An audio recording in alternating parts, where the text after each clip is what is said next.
Bonsoir, bienvenue dans le débat de France 24, un débat auquel vous pouvez participer via les réseaux sociaux. L'enquête sur l'attentat en Isère vendredi dernier se poursuit. On en sait un peu plus sur le terroriste présumé Yacine Sali. Il n'avait pas de casier, était fiché entre 2006 et 2008, fréquentait les milieux salafistes et serait parti en Syrie durant 1 an. Son parcours pose une fois encore la question de l'islam radical en France.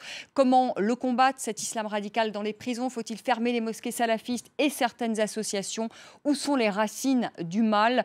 Eh bien, on en parle avec nos invités, avec vous, Georges Fenech. Bonsoir. Vous êtes député Les Républicains du Rhône, de la 11e circonscription, membre par ailleurs de la commission d'enquête sur la surveillance des filières et des individus djihadistes. Missoum Chaoui, bonsoir. Bonsoir. Vous êtes président de la Fédération régionale de la Grande Mosquée de Paris, délégué général du Conseil régional du culte musulman, aumônier pénitentiaire musulman en Île-de-France, formateur des aumôniers et imam à l'Institut théologique d'Al-Ghazali de la Grande Mosquée de Paris. Et vous nous parlerez justement de votre travail d'aumônier dans les prisons. Wassim Nasr, bonsoir. Vous êtes journaliste à France 24, expert des réseaux djihadistes. Et puis avec nous, Bédig Nabli, bonsoir. Vous êtes directeur de recherche à l'IRIS, l'Institut des relations internationales et stratégiques, auteur de Comprendre le monde arabe, et c'est aux éditions Armand Collin. Alors avant de commencer ce débat, eh bien, on va tout de suite écouter Manuel Valls, le Premier ministre, qui a évoqué hier à l'Assemblée nationale eh bien, les mesures prises par le gouvernement pour lutter contre la radicalisation. On l'écoute. Lorsque les poursuites judiciaires ne sont pas possibles, le gouvernement a recours à toutes les mesures administratives susceptibles de prévenir la menace terroriste. Et je veux les rappeler uniquement. L'expulsion du territoire des étrangers qui prêchent la haine et la violence. Ils sont 40 à l'avoir été depuis 2012, dont une quinzaine d'imams.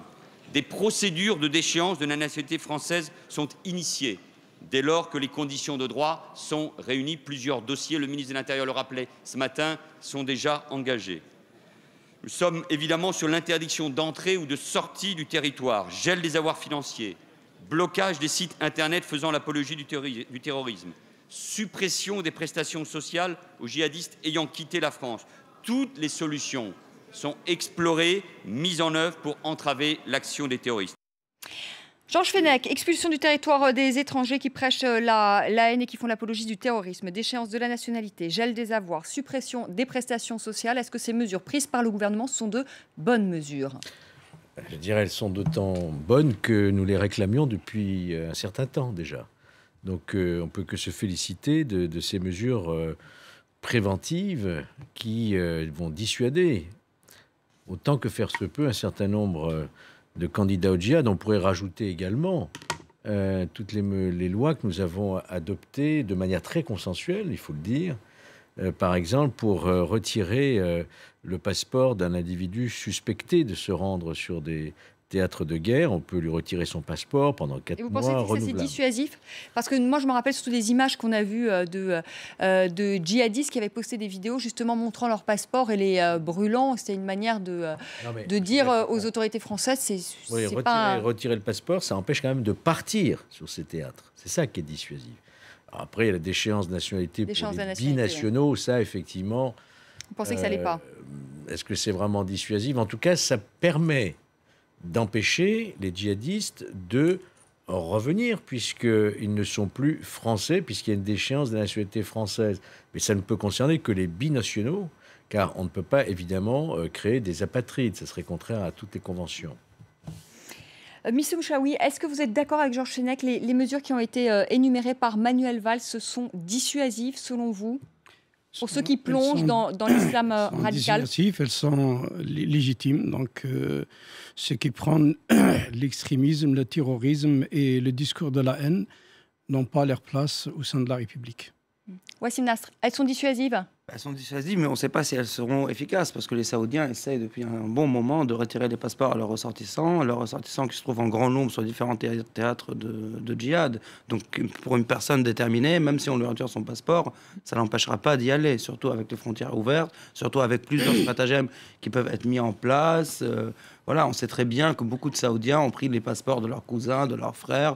Ils sont aujourd'hui en train de se battre. Donc ça peut empêcher quelques départs, mais une personne déterminée aujourd'hui qui veut rejoindre la Syrie ou l'Irak ou ailleurs, que ce soit de France ou d'ailleurs, il est facile d'y accéder. Belling Nabili, vous êtes d'accord aussi avec ça? On fait un tour de table sur ces mesures et puis après on va parler de la radicalisation en prison. Disons que l'État essaie de faire ce qu'il peut face à un phénomène qui lui échappe plus ou moins. L'État est confronté à un phénomène, le terrorisme et le djihadisme également, qui ne correspond pas véritablement au schéma auquel il est habitué dès lors qu'il est dans une configuration conflictuelle. Ce n'est pas une guerre classique, il n'y a pas d'armée, il n'y a pas d'État en face. L'ennemi est assez volatile. Et donc, dans ce genre de configuration, il faut bien reconnaître que l'État est d'une certaine manière non pas impuissant, puisqu'il a des moyens de réagir, mais il est d'une certaine manière aussi... il cherche les armes adéquates pour répondre aux défis. Et là, pour le coup, on sent un petit malaise. Il cherche encore le dispositif le plus adéquat. Donc, il tâtonne. Il y a des expérimentations. Et d'ailleurs, si on jette un regard un peu comparatif, on voit bien que dans les autres États... arabes, musulmans ou européens, ou occidentaux plus généralement, les réponses ne sont pas exactement les mêmes. Tout le monde essaye d'expérimenter des dispositifs préventifs ou répressifs. Vous avez qualifié ces mesures de préventives. Elles sont aussi répressives pour certaines d'entre elles. Et de mon point de vue, je pense qu'il faut agir le plus en amont possible. Une fois que le mécanisme psychologique, idéologique, ce qu'on voudra, dès lors qu'il relève d'une logique qui relève presque du sectarisme, j'ai bien peur que le discours rationnel, le discours public, le discours étatique soit quasiment impuissant pour agir et peser sur certains actes qui relèvent de la criminalité. Alors, vous parliez des expérimentations, on va en parler dans un instant, les expérimentations dans les prisons avec le regroupement des détenus islamistes. Et là, il y a aujourd'hui un vrai débat. Wassim Nass, tout d'abord, comment s'opère la radicalisation? On a beaucoup parlé de l'autoradicalisation sur Internet, mais est-ce qu'elle existe aussi dans les prisons? Est-ce que c'est un... Ça existe dans les prisons, bien sûr, mais il faut se rappeler aussi qu'à peine 10% des gens qui rejoignent aujourd'hui les territoires de djihad en Syrie et en Irak viennent des prisons. C'est un mythe de dire que c'est tous des ex-délinquants, des ex-prisonniers. Aujourd'hui même, il y a 18 étudiants et médecins soudanais, dont la fille du porte-parole du ministère des Affaires étrangères soudanais, qui ont rejoint l'État islamique en Syrie. Donc c'est vraiment réducteur de dire que ça concerne que la population qui a déjà trempé dans la délinquance. C'est aussi réducteur de dire que ça a quelque chose de sectaire. C'est un phénomène sociopolitique qu'il faut mesurer à sa juste valeur. Et d'où, pas l'impuissance des États, mais le tâtonnement des États, parce qu'il faut complètement changer de paradigme. Aujourd'hui, la menace, elle a complètement changé de nature. Le terrorisme, il ne vient pas d'au-delà les mers, comme dans les années 80-90. Aujourd'hui, il y a des vrais problèmes qui font que, par exemple, voilà, les frères Kouachi étaient français. Koulibaly était français. C'est ce qui nous intéresse, c'est comment un Français en vient là. Alors, ça peut passer par la case...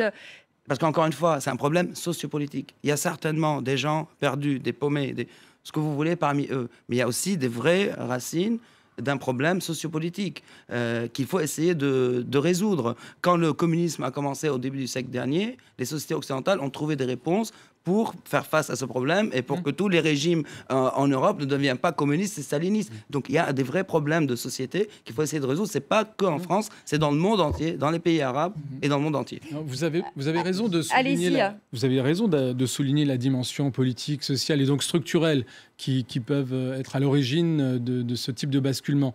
Le problème, c'est qu'une fois qu'il bascule, il y a une dimension irrationnelle et c'est très difficile de renouer le contact. C'est là où la dimension sectaire est... Parce que c'est une guerre. Une guerre fait que quand les gens trempent dans une guerre, ils changent de comportement. C'est aussi ça. Il y a beaucoup de gens qui se retrouvent coincés aujourd'hui là-bas. Il y a peut-être des gens qui ont envie de rentrer et qui n'y arrivent pas. On ne parle pas seulement de ceux qui sont là-bas. Je pense aussi à ceux qui sont ici, malheureusement. Moi, je voudrais qu'on parle aussi ce soir de ceux qui sont ici. Georges Fenech, vous êtes député de la région lyonnaise. La région lyonnaise qui est devenue un bastion de l'islam radical. Comment vous l'expliquez ? Est-ce que vous permettez, quand même, parce que si vous permettez, je suis sur votre chaîne France 24, je sais qu'elle est très regardée en Tunisie, il se trouve que je suis moi-même natif de Sousse, donc je voudrais vraiment faire part de toute ma sympathie au peuple tunisien. Et le président, notre famille politique, Nicolas Sarkozy, va s'y rendre très très bientôt, et j'ai moi-même été là-bas après les attentats du Bardo, et quand on voit finalement, vous avez raison, c'est le monde qui est concerné. On voit cette jeune démocratie, cette transition démocratique qui est en cours, être prise pour cible parce que précisément, elle est en train de réussir sa transition démocratique. Vous parlez de Lyon, de la région avec un islam fondamentaliste, salafiste. Oui, nous sommes concernés dans la région lyonnaise. Mais comment vous expliquez ça, que la région lyonnaise soit devenue justement un bastion? On ne peut pas dire que la région lyonnaise, à mon avis, soit un bastion. Mais c'est effectivement une région, on se souvient notamment en 1995, Khaled Kelkal, c'était déjà un précurseur de ce qui est en train de se passer, puisqu'il était impliqué dans les attentats du RER Saint-Michel, vous vous souvenez. Voilà, je crois qu'à Lyon, comme à Paris, comme à Marseille, comme à Toulouse, il y a des jeunes qui sont effectivement totalement en perte de repères, qui se considèrent comme des discriminés de notre société, un effort d'intégration qui a échoué, il faut bien le reconnaître.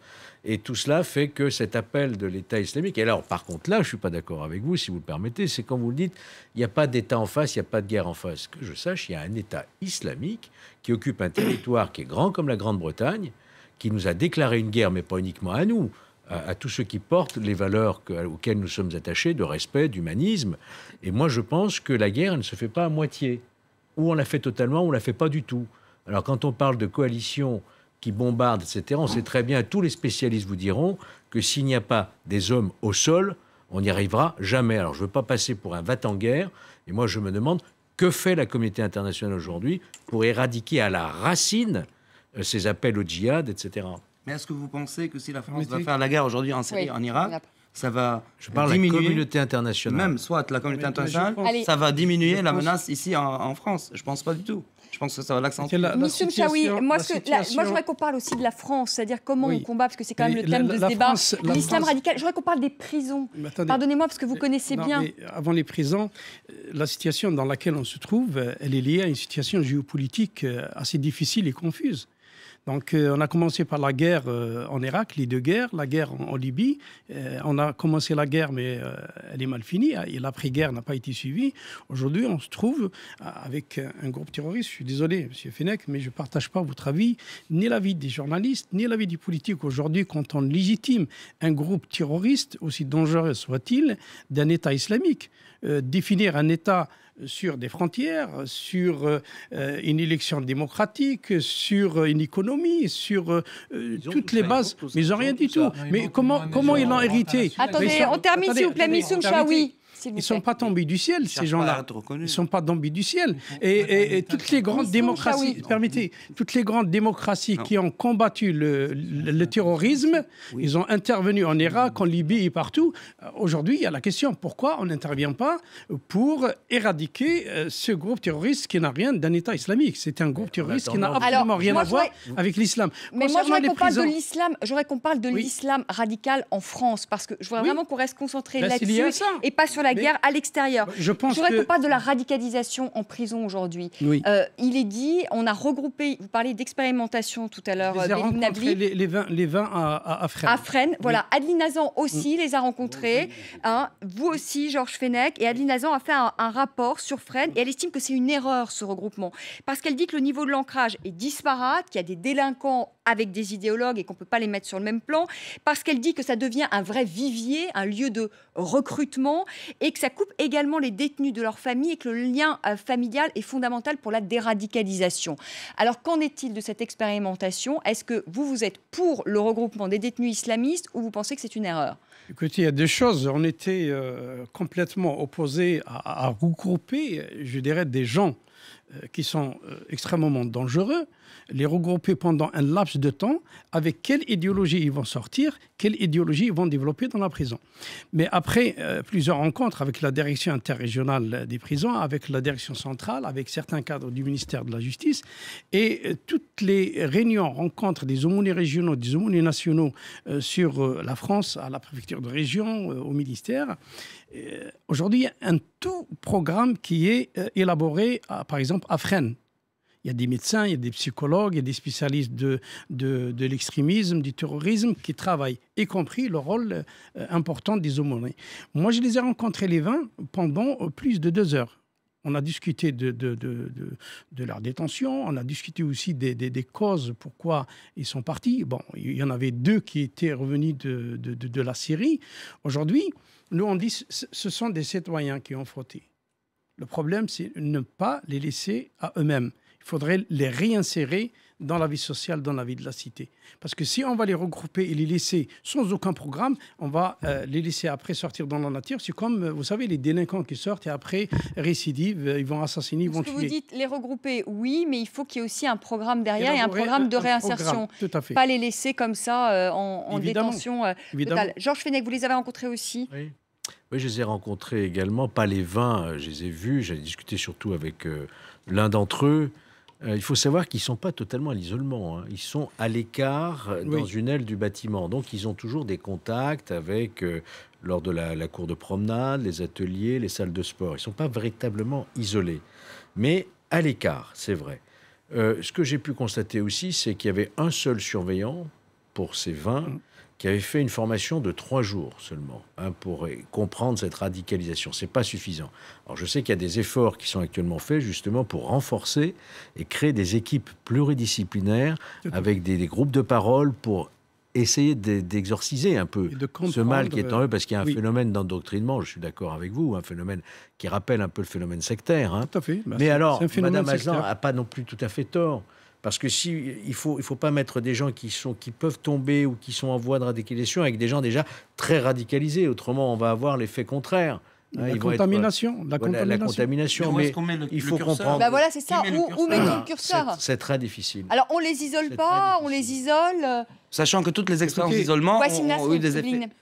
Toute expérience d'isolement dans tous les pays, que ce soit en Irak, aux États-Unis arabes, partout, ont eu des effets néfastes. Ils les ont regroupés, ils sont devenus encore plus radicaux. Et c'est l'échange, justement, avec les autres prisonniers qui fait qu'ils peuvent changer d'avis, qui peuvent mesurer ce qui se passe et ne pas être en vase clos. Donc, mais après, je ne sais pas, peut-être que l'expérience française sera unique. On n'a pas encore le recul. Voilà, c'est à double tranchant. Les laisser aussi en pleine circulation dans la détention peuvent contaminer, je dirais, des esprits faibles, parce qu'il y a la fracture sociale qui est déjà faite avec des jeunes, c'est des jeunes délinquants, hein. Et quand ils arrivent, vous avez des caïds qui essayent d'instaurer leur état, même à l'intérieur de la prison. Donc l'isolement, c'est peut-être une solution en soi, à moins d'élaborer tout un programme avec des spécialistes. Voilà, je ne pense pas que l'isolement pour l'isolement soit la solution. Au contraire, il faut absolument qu'il y ait un vrai programme consistant d'accompagnement, de suivi de ces personnes, parce que sinon, ça n'a pas de sens. Isoler pour isoler, on ne rattrape rien, on ne construit rien, et finalement, au contraire, on entretient la bête immonde, entre guillemets. Donc, à mon avis, tout l'enjeu est de savoir ce que font ces personnes en isolement. C'est tout l'enjeu. Et à mon avis, là, pour l'instant, il ne se passe pas grand-chose. Il n'y a pas grand-chose. En tout cas, il n'y a pas assez d'efforts à ce niveau-là. C'est ce qu'on fait matériellement, substantiellement. Pour permettre une réinsertion à la sortie. Quel travail les autorités, finalement, effectuent dans ce cadre. Parce que dire qu'on les isole en supposant que l'isolement, finalement, répond au danger ou à la menace qu'il représente, je pense que là, c'est une fiction à laquelle qu'on ne peut pas admettre. Allez, on en reparle encore dans la seconde partie de notre débat. Et vous allez nous parler justement de votre travail d'aumônier, sur les formations, sur les salaires aussi, hein, parce qu'on ne touche pas grand-chose quand on est aumônier. Oui, mais ça compte ça aussi, hein, et il en manque des aumôniers et il faut les former. On en parlera et on se posera également la question de savoir s'il faut fermer les mosquées salafistes. On en a retenu, je crois, à peu près près de 90 en France, et fermer également certaines associations. C'est ce que demande notamment Frédéric Lefebvre, l'UOIF notamment. On posera toutes ces questions à nos invités dans la seconde partie de notre débat. À tout de suite.